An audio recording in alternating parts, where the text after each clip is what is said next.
Hello everyone. Today in this video, I'm going to explain one such important property with decimals or especially in Python, we can say.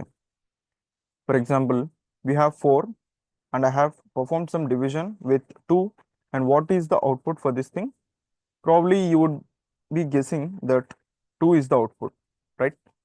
And you have also performed one particular operation, that is 4 plus 2, and I have already asked you to guess the output. That is, you would be guessing it as 6.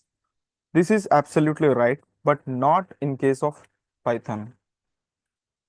See what happens if we do the same thing in Python. So I'm just doing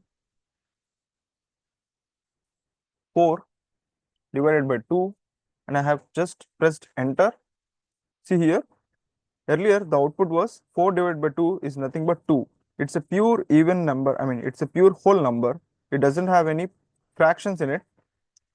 So we can easily say 2 is our output. But even though it doesn't have any fractions in it, Python will always treat the output of any arithmetic operation in terms of decimals only.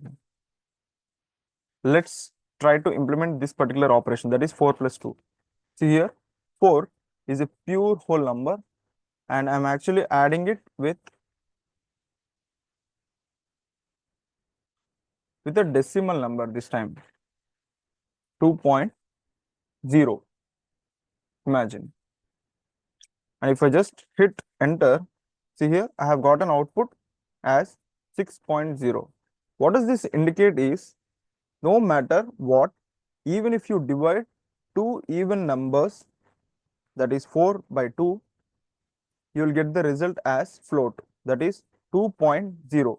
Actually, 2 is a proper whole number, but instead of giving you the output as 2, Python always treats you, or Python always gives you the output in the form of decimals, that is float, 2.0. And if you add one even, that is 4, and one float, that is 2.0, the result would always be in a float, that is 6.0. Python defaults to float in any operation that uses a float, even if the output is a whole number also. What I mean to say is, here the output is 6. 6 is usually a whole number, but always Python used to project this output in terms of float, that is decimals, that is 6.0.